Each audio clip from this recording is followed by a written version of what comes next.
Engkaulah ingin ku turut, ya Tuhanku, ya Yesusku.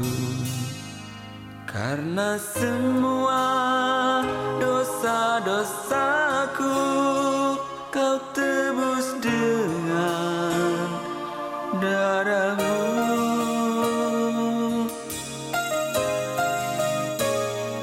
Meskipun di dunia ini ku peroleh segala-galanya, namun yang selalu ku rindu Bapa di surga, kami mengucap syukur Tuhan. Terima kasih karena Engkau telah menyertai kami sepanjang hidup ini Tuhan. Kau sudah menyertai kami selama 1 minggu ini. Terima kasih Tuhan buat berkat penyertaan dan perlindungan yang sudah Kau berikan bagi kami, bagi keluarga kami hingga hari ini Tuhan.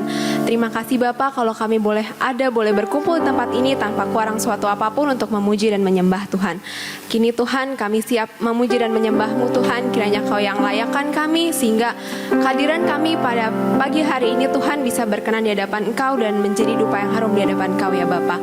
Kami mau menyerahkan segenap ibadah kami selanjutnya hanya di dalam nama Tuhan Yesus Kristus yang berkuasa atas hidup kami, atas ibadah kami, atas dunia ini ya Bapa.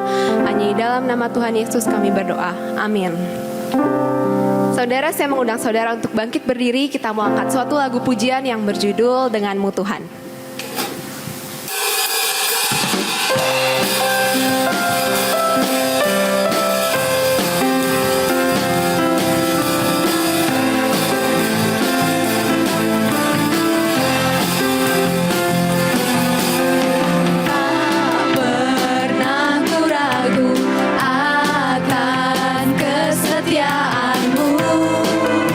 Kau pegang hidupku.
saudara, kita sudah memuji Tuhan.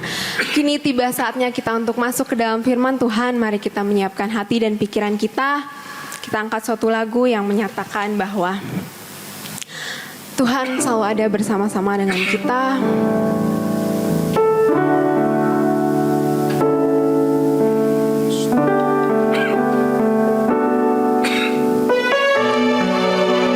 Kuasa Tuhan terlebih besar dalam hidup kita, melebihi dari apapun juga yang ada dalam hidup kita, melebihi segala persoalan yang kita alami. Setiap keadaan yang kita hadapi, kuasa Tuhan jauh lebih berkuasa, lebih besar dari apapun yang ada dalam hidup kita. Amin.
Tuhan.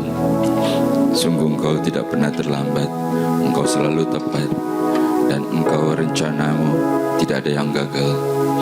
Hari ini kalau kami berdiri di hadapan-Mu, bukan karena kami kuat, tetapi Engkau yang memberikan kami kekuatan, kesehatan, nafas yang Engkau berikan, juga anugerah yang Engkau berikan. Karena sia-sialah kami menjaga diri apabila Engkau sendiri tidak bersama dengan kami. Inilah ucapan syukur setelah Engkau memelihara hidup kami selama 1 minggu ini. Kami percaya Tuhan, Engkau masih terus memegang kendali atas hidup kami. Sebab tanpa Engkau, kami tidak bisa berbuat apa-apa.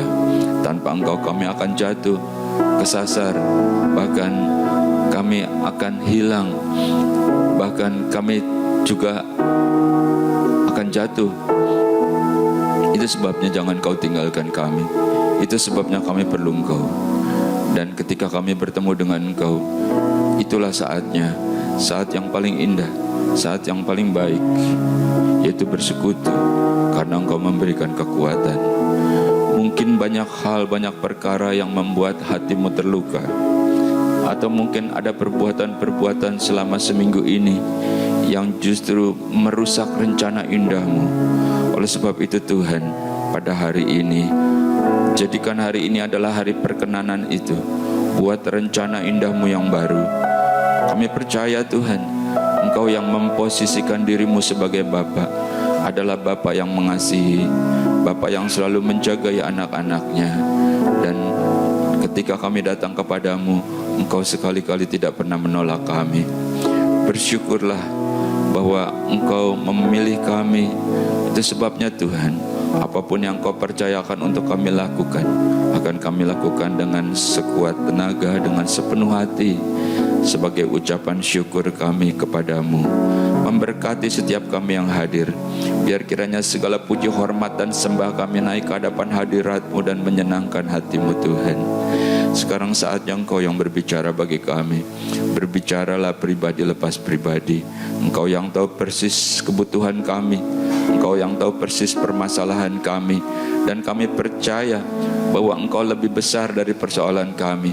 Sekalipun tidak ada jalan, Engkau sanggup untuk membuka jalan yang baru. Di dalam nama Tuhan Yesus Kristus, dan kami umat-Mu yang siap untuk diberkati oleh firman Tuhan, bersama-sama kita katakan amin. Selamat berjumpa kembali Bapak, Ibu, saudara-saudara yang dikasihi oleh Tuhan. Pada hari ini kita kembali dalam suatu ibadah setelah kita berlibur, dan saya berharap kita semua dalam keadaan sukacita. Kita tetap prokes ya, kita jaga kesehatan kita, tetap selalu fit, pakai masker, dan segala sesuatu kita imani agar hari-hari bisa menjadi lebih baik bersama dengan Tuhan. Oke, pada hari ini kita akan bersama-sama membaca suatu firman di mana Injil adalah berita baik, berita kesukaan bagi setiap orang yang membutuhkannya. Kita akan baca di dalam Lukas pasal yang ke-13. Lukas pasal yang ke-13 mulai ayat yang ke-10, demikian firman Tuhan. Pada suatu kali Yesus sedang mengajar dalam suatu rumah ibadah pada hari Sabat. Di situ ada seorang perempuan yang telah 18 tahun dirasuk roh, sehingga ia sakit sampai bungkuk punggungnya dan tidak dapat berdiri lagi dengan tegak. Ketika Yesus melihat perempuan itu, ia memanggil dia dan berkata kepadanya, "Hai ibu, penyakitmu telah sembuh." Lalu ia meletakkan tangannya atas perempuan itu, dan seketika itu juga berdirilah perempuan itu dan memuliakan Allah. Bapak, Ibu, saudara-saudara yang dikasihi oleh Tuhan, pada hari ini kita melihat suatu peristiwa di mana ketika itu Yesus sedang mengajar di suatu tempat bait Allah, dan tiba-tiba Yesus melihat ada seorang ibu ya sampai bongkok begitu ya, dan ternyata dikatakan sudah 18 tahun dia sakit dan sampai bongkok. Di ayat yang ke-10 dan 11 tadi dikatakan roh setan merusak wanita itu sehingga sakit, dan sakitnya itu sampai bongkok dan gak bisa tegak lagi. Sungguh sesuatu kisah yang sangat memprihatinkan. Bayangkan sakit itu 18 tahun ya. Kita sakit 2 hari aja rasanya udah nah ini 18 tahun. Jadi mungkin segala sesuatu sudah dirasakan. Dan dikatakan itu roh setan ya, membelenggu dia sehingga dia jadi sakit. Pasti dulunya itu sehat ya, mungkin dia juga adalah seorang wanita yang cantik. Tetapi setelah 18 tahun sakit, sekarang semuanya sudah hilang ya, cita-citanya, kecantikannya itu sudah dirusak oleh setan. Sama seperti dosa, kalau dia sudah masuk dalam suatu hidup manusia, dia akan merusak luar dalam ya, semuanya bisa dirusak, merubah segala-galanya. Dosa menghilangkan kedamaian, jadi tidak ada sukacita, jadi bad mood di dalam hatinya itu, dan orang itu yang bersangkutan itu bisa jadi gelisah terus. Nah itu adalah dosa. Dosa membuat kesengsaraan, hidup jadi sengsara. Biasanya sukacita jadi murung ya, jadi berasa bersalah, jadi gelisah gitu ya, bad mood gitu ya. Pernah ngalamin begitu?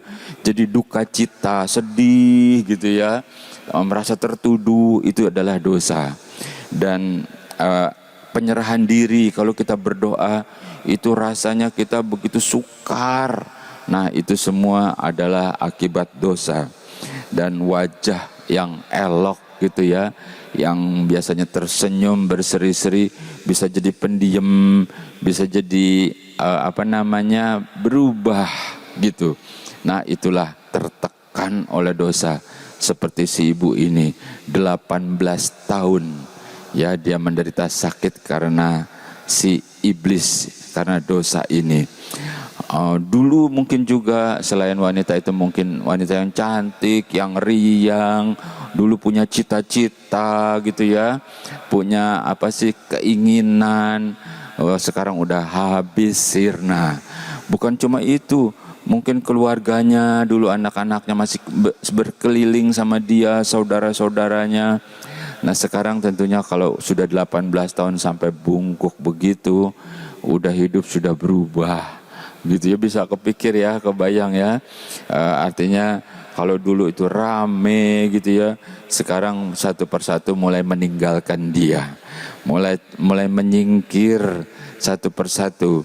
Hidup itu mulai jadi sendirian ya, dia mulai jadi sepi, sendirian, merasa sunyi, merasa bersalah, merasa bad mood, merasa tertuduh gitu, nggak ada lagi keriangan kayak dulu. Nah itu adalah akibat dosa. Jadi luar dalam, bayangkan ya, di luarnya juga dan di luarnya sampai bungkuk begitu ya, dan semua meninggalkan dia, bahkan tidak ada lagi yang memperdulikan dia. Tragis bukan? Jadi kita bisa bayangkan 18 tahun wanita ini bukan tidak berusaha, dia sudah berusaha. Bukan tidak mengeluarkan dana, dia juga berusaha seapa adanya. Tapi dikatakan sampai 18 tahun, sampai bongkok begitu ya, karena penyakit itu. Bapak Ibu saudara-saudara, dosa memang bisa begitu. Dalam rohani pun sampai bongkok rohani seseorang itu, nggak bisa memandang ke atas lagi. Yang dilihat tuh cuman ke bawah aja, lihat cuma dunia, lihat cuma perkara-perkara dunia, lihat cuma yang negatif-negatif, yang ada di bawah tidak pernah bisa lagi mendongak ke atas, karena ditekan oleh dosa. Jadi gambarannya seperti itu. Ini wanita mungkin berpikir, ya udahlah ini nasibku, ya udahlah ini takdir. Tapi kalau setahun, 2 tahun, 3 tahun, lama-lama capek juga, lama-lama boring ya, lama-lama jenuh juga, kasihan bukan? Dan dia sudah berusaha, tapi sampai hari itu semuanya sia-sia. Sampai akhirnya dia bertemu dengan Yesus di rumah ibadah. Sebenarnya apa sih yang menyebabkan sampai wanita ini sakit gitu ya? Apakah dia nggak pandai menjaga diri? Apakah dia nggak pandai minum vitamin begitu? Apakah dia nggak ngerti harus berolahraga? Saya yakin dia tahu semua itu. Tapi kenapa tetap juga sakit? Nah, kita akan lihat beberapa contoh dari firman Tuhan. Ya, kita baca dalam 1 Samuel pasal yang ke-15. 1 Samuel pasal yang ke-15 mulai ayat yang ke-9, demikian firman Tuhan. Tetapi Saul dan rakyat itu menyelamatkan Agag dan kambing domba dan lembu-lembu yang terbaik dan tambun. Pula anak domba dan segala yang berharga, tidak mau mereka tumpas semuanya itu. Tetapi segala hewan yang tidak berharga dan yang buruk, itulah yang ditumpas mereka. Lalu datanglah firman Tuhan kepada Samuel demikian. Aku menyesal karena aku telah menjadikan Saul raja, sebab ia telah berbalik daripada aku dan tidak melaksanakan firman-Ku. Maka sakit hatilah Samuel dan ia berseru kepada Tuhan semalam-malaman. Bapak, Ibu, Saudara-saudara, ini adalah satu kisah, satu contoh seorang raja yang bernama Saul, Raja Saul. Nah, Raja Saul ini diangkat oleh Tuhan, lalu Nabi Samuel mengurapi menjadi raja dan Tuhan menyertai dia. Kemana dia pergi berperang, menang. Pergi berperang, menang, karena Tuhan bersama-sama dengan dia. Dia kalau dalam kehidupan keseharian artinya berkat gitu ya, ke sini berkat, ke sini sukses, ke sini sukses. Tetapi tentunya ada hal-hal tertentu yang Tuhan itu berfirman, dan seperti kepada Saul juga Tuhan berfirman, itu ketika engkau kalahkan itu rajanya dan semua hartanya, barangnya semua harus kau tumpas semua sampai habis. Lah yang kita baca tadi bertentangan. Ya, karena ternyata Saul itu rajanya yang bernama Agag itu cuma ditawan. Ya, mungkin karena itu adalah temannya. Ya, mungkin dia pernah juga ditolong. Dan juga barang-barang berharganya, ya, ternak-ternaknya itu yang bagus-bagus, yang gemuk, yang tambun, yang sehat, itu disimpan. Sedangkan yang lainnya itu ditumpas. Padahal perintahnya saat itu, ketika engkau mengalahkan dia, kau harus tumpas semuanya sampai habis. Juga barang-barang berharga, yang berharga menurut dia ditumpas. Sisanya ternak-ternak yang jelek-jelek, yang sakit-sakit, yang tidak berharga, baru dimusnahkan semuanya. Bapak, Ibu, Saudara-saudara, itulah Saul. Jadi kita lihat, ya, kita bisa menyimpulkan sementara waktu. Kalau kita tadi bertanya kenapa perempuan itu kok bisa sakit, ya, dan ini adalah contoh tentang Raja Saul. Dia membawa caranya sendiri, ya, caranya sendiri. Dia berpikir, ya ini aku sisihkan, ini aku simpan, ini yang harusnya dimusnahkan. Pokoknya pikiran dia bawa caranya sendiri. Toh aku ini rajanya, seperti itu. Padahal perintahnya bukan seperti itu. Nah, Bapak, Ibu, Saudara-saudara, ini adalah satu contoh sederhana, ya, karena dia membawa caranya sendiri. Mungkin si wanita ini juga begitu pada waktu dia masih sehat. Dia bawa caranya sendiri. Dia pakai pikirannya sendiri. Dia pakai kemauannya sendiri. Rasanya udah paling pinter gitu ya. Rasanya udah paling bener aja. Jadi nggak peduli dia. Padahal ada rambu-rambunya, ada perintah-perintahnya. Iya tuh, kalau kita naik mobil juga kalau letter S kan, apakah saudara berhenti pasti ditilang, bukan? Nggak peduli siapapun kita, itu adalah rambu-rambunya. Dan si Saul, dia bawa caranya sendiri. Ya, memang saat itu dia menang berperang, Tapi setelah itu kita lihat Tuhan menolak dia. Dan dikatakan tadi dalam ayat yang tadi kita baca, dikatakan kata Tuhan, aku menyesal mengangkat Saul menjadi raja. Bapak Ibu sudah dikasih oleh Tuhan, ketika Tuhan sudah memberkati kita, ketika Tuhan sudah menyembuhkan kita, ketika kita diberikan kesehatan seperti hari ini, ya, kalau kita boleh merenung, ya, jangan sampai Tuhan bilang Tuhan menyesal telah memberkati kita. Tentunya di sini tidak ada, bukan, yang seperti si Saul ini yang hidup cuma lewat caranya sendiri, semau-maunya. Memang betul kita punya hak, kita punya kebebasan. Tapi firman Tuhan itu, dia bagaikan suluh pada jalan kita, bagaikan pelita pada hati kita. Dia yang akan memberikan pencerahan, memberikan penerangan, dan semua-muanya sebenarnya untuk kebaikan kita. Jadi kalau kita renungkan, mungkin wanita ini pada awalnya ketika dia masih sehat, dia pakai caranya sendiri, semaunya sendiri, dan akhirnya ditolak dia oleh Tuhan. Kira-kira apa lagi yang membuat wanita ini menjadi sakit? Kita akan baca berikutnya dalam Hakim-Hakim pasal yang ke-14. Hakim-Hakim pasal yang ke-14 ayat yang ketiga, demikian firman Tuhan. Tetapi ayahnya dan ibunya berkata kepadanya, kepada Simson, tidak adakah di antara anak-anak perempuan sanak saudaramu atau di antara seluruh bangsa kita seorang perempuan, sehingga engkau pergi mengambil istri dari orang Filistin, orang-orang yang tidak bersunat itu? Tetapi jawab Simson kepada ayahnya, ambillah dia bagiku, sebab dia kusukai. Bapak Ibu sudah dikasih oleh Tuhan, kita lihat ini adalah Simson. Simson seorang anasir Allah, seorang yang dipakai Allah. Tapi hari ini dalam satu dialog dengan ibu bapaknya. Tapi tentunya kita jangan salah mengerti dulu bahwa kenapa ibu bapaknya tidak mengizinkan Simson menikahi gadis yang ia sukai.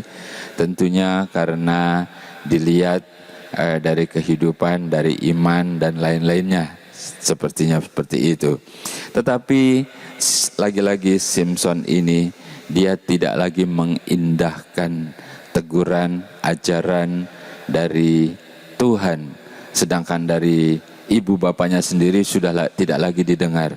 Kenapa begitu? Karena dia merasa kuat, karena dia merasa bisa, karena dia merasa aku ini hidupku, ini urusanku. Jadi Simson itu seperti Saul tadi, dia membawa caranya sendiri. Nah, Simson juga demikian satu contoh. Dia meninggalkan ajaran-ajaran, larangan-larangan, ya, nasihat-nasihat sudah tidak diindahkan lagi. Gawat bukan?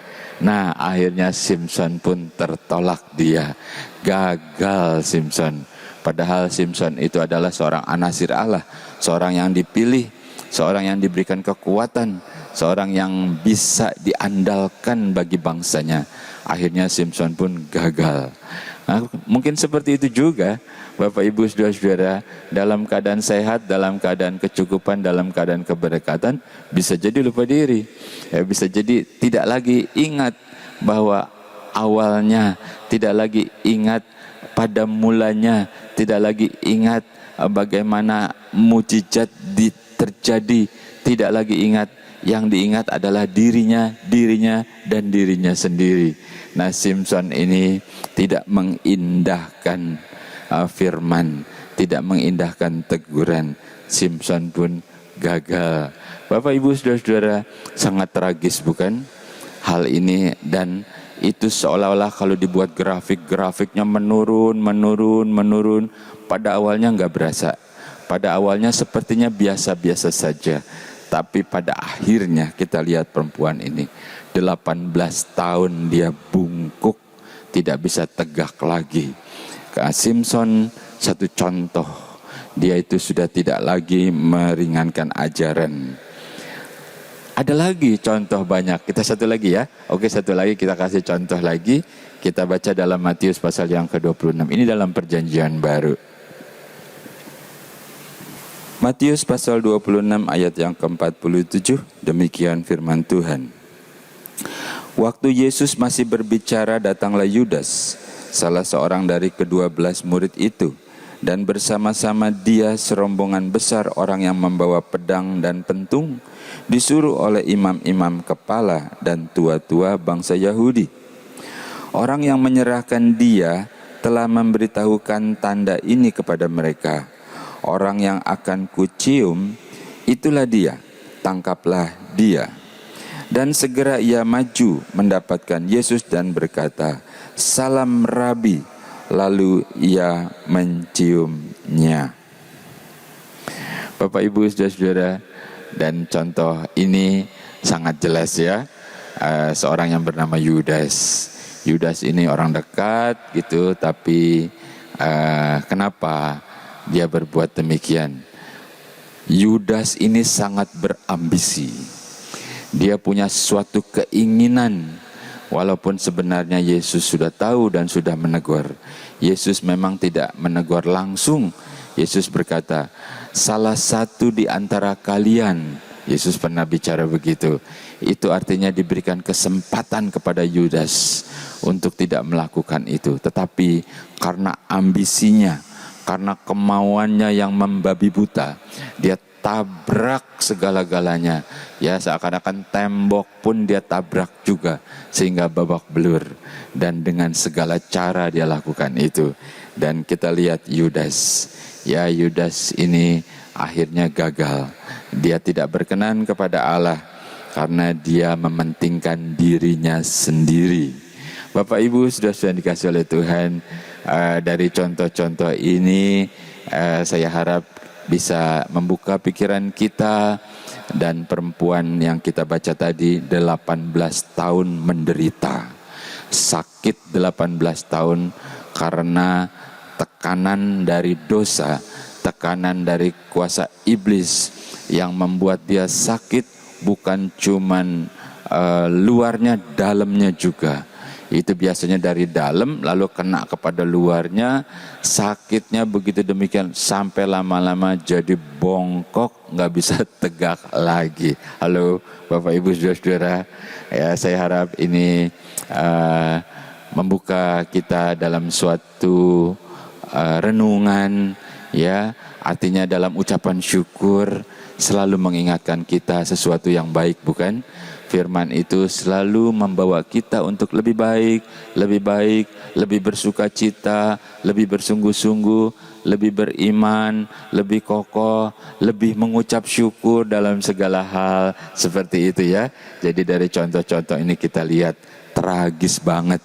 Kalau udah dikuasai oleh dosa, dikuasai oleh iblis, dia seolah-olah dibelenggu dan berusaha kemana-mana pun dengan cara apapun tidak bisa, gagal.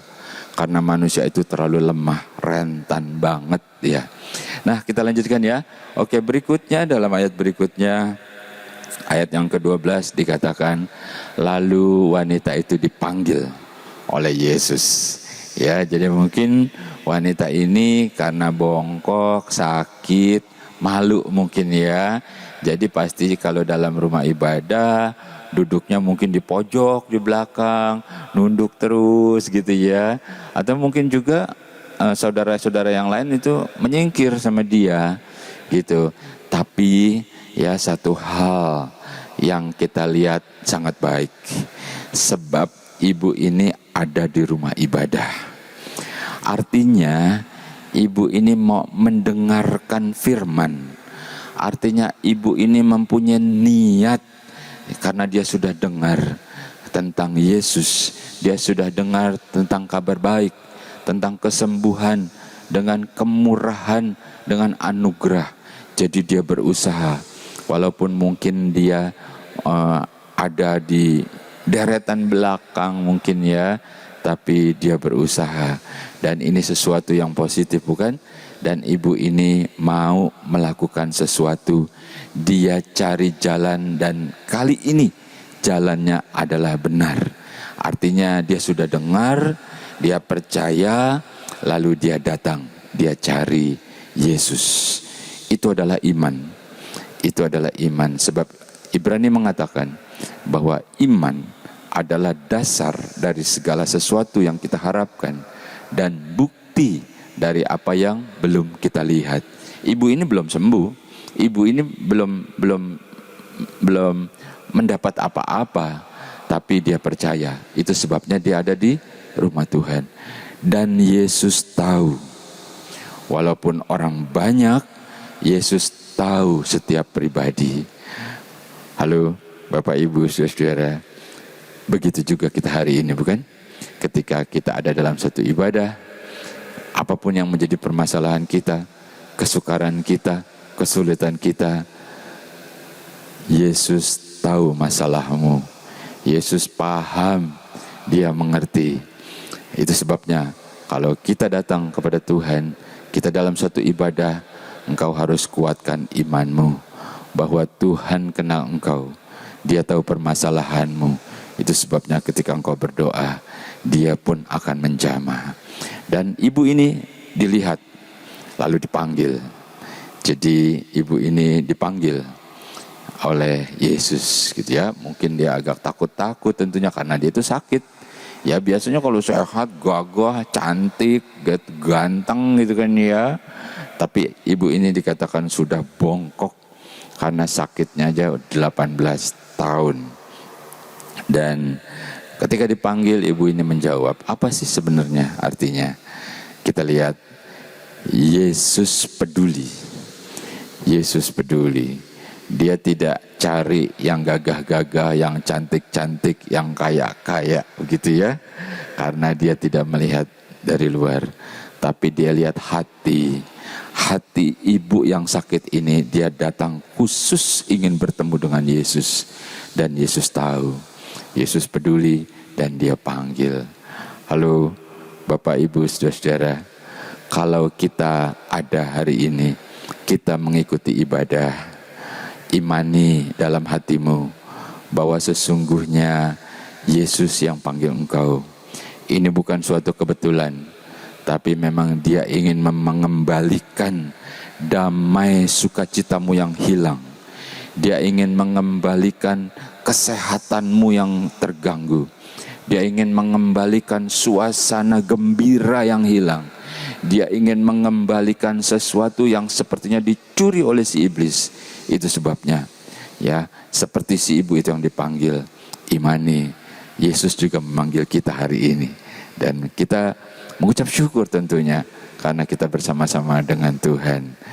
Berikutnya dikatakan ayat yang ke-13, lalu Yesus menjamah.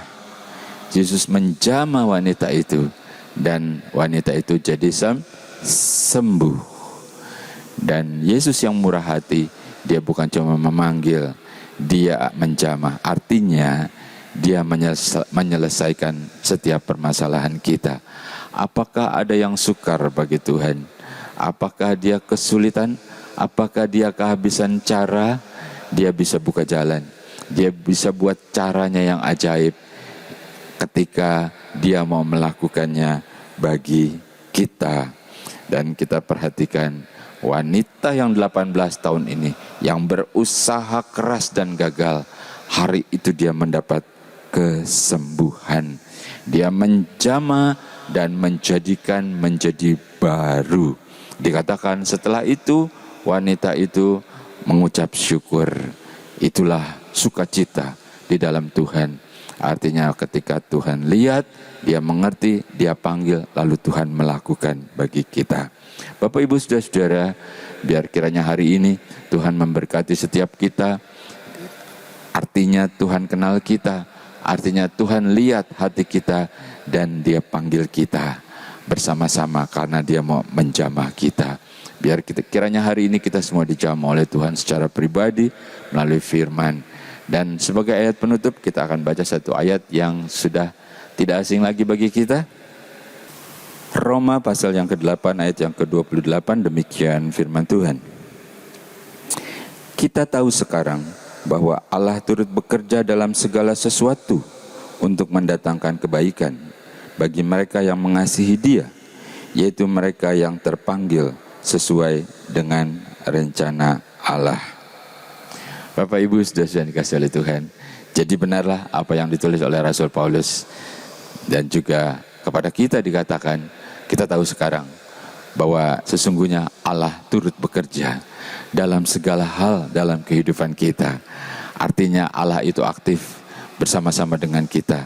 Segala sesuatunya yaitu untuk mendatangkan kebaikan. Untuk mendatangkan kebaikan bagi siapa? Tidak bagi semua orang, hanya bagi kita-kita yang mengasihi Dia. Hanya bagi kita-kita yang beriman, yang datang kepada Yesus seperti si ibu itu tadi. Apapun keadaannya, walaupun keadaan si ibu itu betul-betul keadaan yang artinya ngedrop gitu ya, dalam keadaan yang sakit, dalam keadaan papa gitu, tetapi Yesus tidak melihat itu. Dia panggil, dia jamah. Dan dikatakan oleh Rasul Paulus, kita tahu sekarang bahwa Allah melakukan sesuatu, semuanya itu untuk kebaikan bagi siapa? Yes, bagi kita-kita yang mengasihi Dia. Biar kiranya hari ini Yesus menjamah kita secara pribadi dan kita menjadi baru. Dia buka jalan bagi kita. Tetap kuat, tetap semangat. Ketahuilah Allah mengasihimu. Allah ingat engkau. Dia katakan, aku tidak akan tinggalkan engkau menjadi piatu, karena Allah bersama-sama dengan kita. Mari kita bersatu di dalam doa. Mengucap syukur kepadamu Tuhan, karena pada hari ini engkau kembali mengingatkan kepada kami bahwa sesungguhnya kasih-Mu itu masih ada.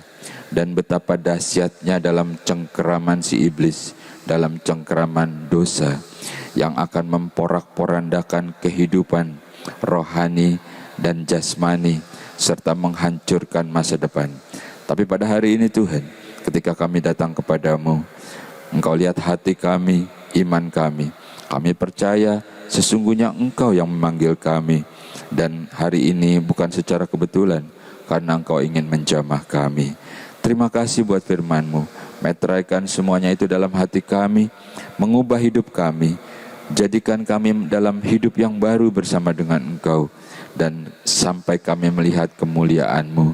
Dan Engkau menjamah, memperbarui kami. Kami percaya Tuhan, bahwa Engkau tidak pernah memberikan yang jahat. Engkau bagaikan Bapa yang mengasihi anak-anaknya. Demikian juga kepada kami. Itu sebabnya pada hari ini kami percaya Engkau tidak pernah kehabisan cara untuk membuka jalan bagi kami. Engkau tidak pernah kehabisan cara untuk menolong kami. Di dalam nama Tuhan Yesus Kristus, Engkau meteraikan firman ini. Demikian pada hari ini Tuhan. Pada hari pertama di minggu ini kami mulai bersama dengan Engkau. Dan kami menyerahkan seluruh aktivitas kami sepanjang minggu ini.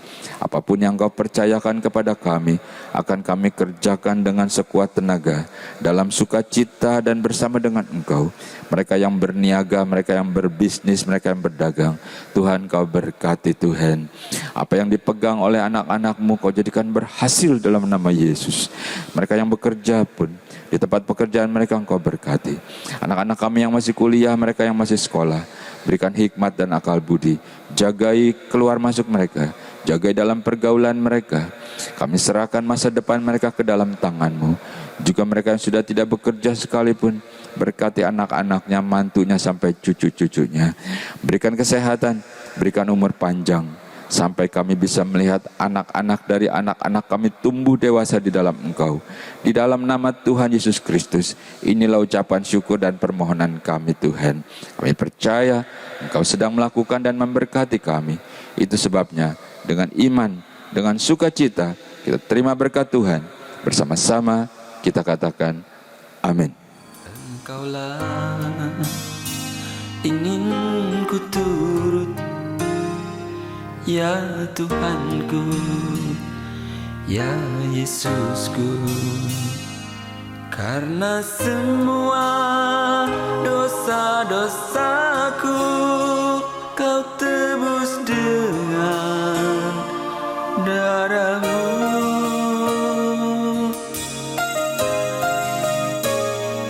Meskipun di dunia ini ku segala-galanya. Namun yang selalu ku rindu hanyalah kasih-Mu Tuhanku.